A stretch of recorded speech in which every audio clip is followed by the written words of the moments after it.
नमस्कार, जय हिंद, वंदे मातरम। आज हम फीमेल रिप्रोडक्टिव सिस्टम पढ़ाएंगे, ठीक है। तो देख लेते हैं स्ट्रक्चर। ये स्थमस है, एम्पुला ये संकरला भाग है, ये फनल है, कीप, ये उंगली जैसी जो संरचनाएं हैं ये फिम्बरी हैं, ये दो ओवेरी हैं, एक यहाँ एक ये रही दो, और ये यूटेरस है, ठीक है, यहाँ से यहाँ तक यूटेरस, ठीक है। ये सर्विक्स और ये सर्विक्स कैनाल है, और यहाँ पे सर्विक्स कैनाल पे लगा हुआ बोर्थोलिन ग्लैंड, और यहाँ वेजिना है जिसको बर्थ कैनाल भी कहते हैं। तो चलिए स्टार्ट करते हैं। ये 2 एग्स हैं, इसमें बहुत सारे मिलियंस, कई मिलियंस अनफर्टिलाइज एग होते हैं, ठीक है, जिसमें से केवल 400 एग ही जो है मैच्योर हो पाते हैं, ठीक है। तो अब देखते हैं, जब मैच्योर एग होता है तो यहाँ पर मिलियंस, कई मिलियंस जो एग हैं वो पवर्टी का जो समय होता है वो 10 से 12 ईयर तक होता है, ठीक है। तो वो यहाँ से होते हुए, फिम्बरी से होते हुए, यहाँ से होते हुए जो फर्टिलाइज एग है यहाँ तक पहुँचता है, ठीक है। ये जो दिखाई दे रही है सर्विक्स तक पहुँचता है, ठीक। और यहाँ से ये ऐसे होते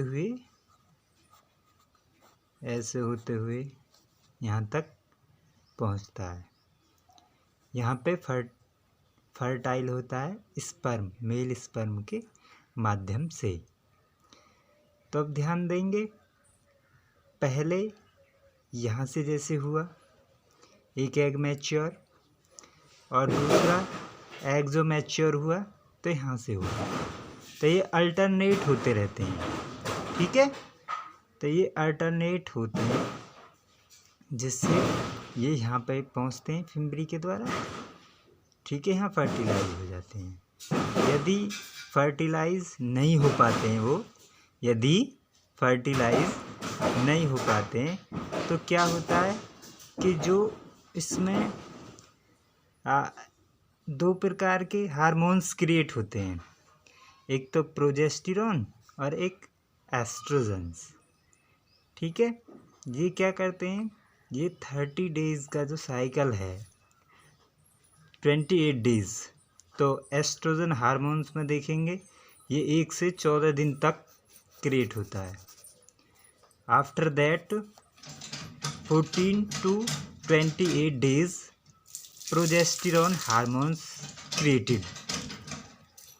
तो इसके बाद देखेंगे यहाँ जो फर्टिलाइज नहीं होता है तो उसके बाद क्या होता है कि ये हार्मोन्स क्रिएट नहीं होते हैं, क्या हो जाते हैं, तो क्या होता है, ये जो ब्लडिंग के द्वारा ये बाहर निकाल दिए जाते हैं। ब्लडिंग का जो समय होता है वो 4 से 7 डेज का होता है, और जो पवर्टी का डेज है वो 10 से 12 ईयर्स तक होता है। इसको बोलते हैं मेंस्ट्रुएशन, ठीक है।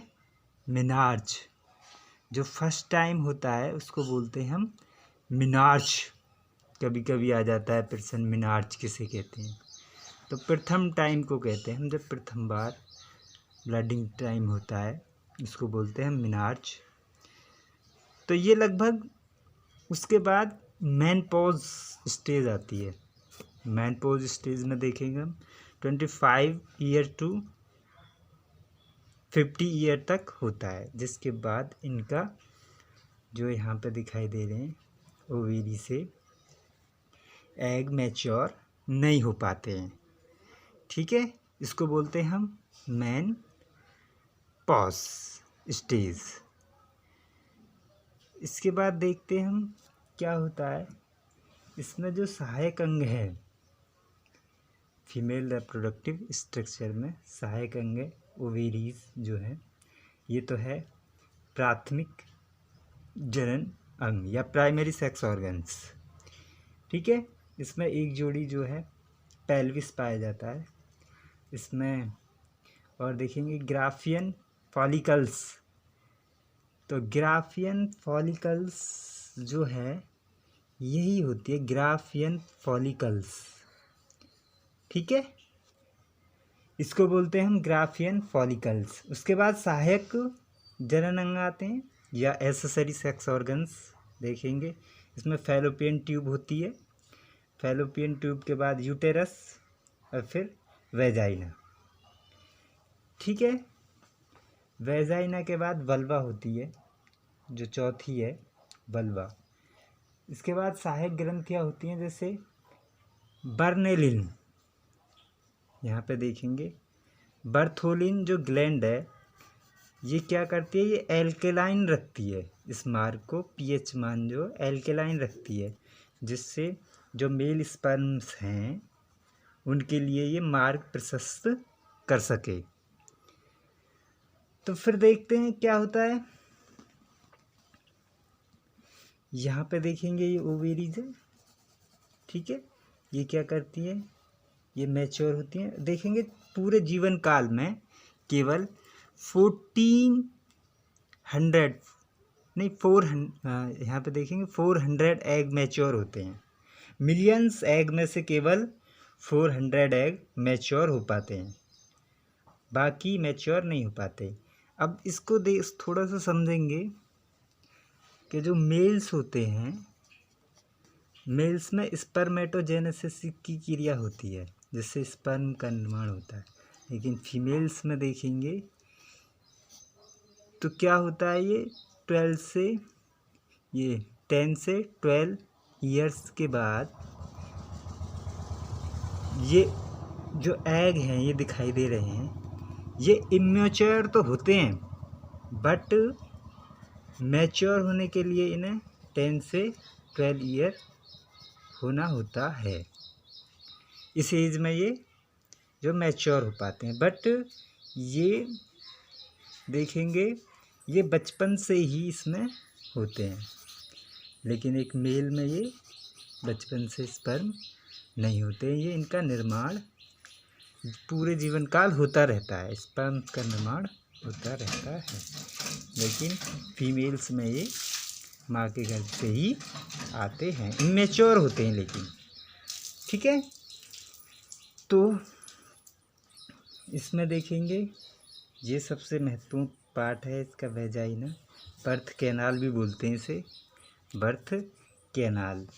जब फिर इससे देखेंगे यूटेरस, ये जो यूरेनाइल ब्लैडर है इसके ऊपर स्थित होते हैं, इसमें स्नायु लिगामेंट शरीर से चिपका रहता है। ठीक है, स्मूथ मसल फाइबर की बनी होती है ये, जिसे माइमेट्रोरियम कहते हैं। देखेंगे जरा, माइमेट्रोरियम कहते हैं, ये स्मूथ होती है, स्मूथ मसल फाइबर होते हैं इसमें। ठीक है, इसके बाद ल्यूमेन स्लेस में झिल्ली के द्वारा घिरा रहता है जिसको एंडोमेट्रियम कहते हैं, ये दिखाई दे रहा है, ये स्मूथ झिल्ली के द्वारा घिरा रहता है जिसे मेट्रोमियम कहते हैं। इसके बाद ये गर्भाशय में देखेंगे प्लेसेंटा के द्वारा जुड़ा रहता है, प्लेसेंटा के द्वारा जुड़ा रहता है। इसके बाद देखेंगे मेमोरी ग्लैंड्स या स्तन ग्रंथियाँ जो हैं, बर्लिन को समझ गए होंगे आप, बर्थोलिन कभी कभी आ जाता है, ये मार्ग को क्या करता है, एल्केलाइन रखता है। इसके बाद इसमें एक जोड़ी जो है आप देखेंगे ग्लैंड पाई जाती हैं, मेमोरी ग्लैंड्स बोलते हैं इसे, ये निपल्स होती हैं, इनके चारों ओर एक एरियोला होता है, एरियोला। ठीक है, शिशु के जन्म के पश्चात ये मिल्क या कोलेस्ट्रम का निर्माण करती है। ठीक है, इसके बाद देखते हैं मेनोपॉज, अभी अभी बताया मेनोपॉज 55 से लेके 50 ईयर्स तक मेनोपॉज होने लगता है। कभी कभी प्रश्न आता है कौन से 2 हार्मोन्स होते हैं फीमेल रिप्रोडक्टिव ऑर्गन में, तो इसको देखेंगे। प्रोजेस्टेरॉन और एस्ट्रोजन हार्मोन्स होते हैं, इनके बारे में भी समझ लेंगे। ठीक है, तो मिलते हैं नेक्स्ट वीडियो में। इसका स्क्रीनशॉट ले सकते हैं आप।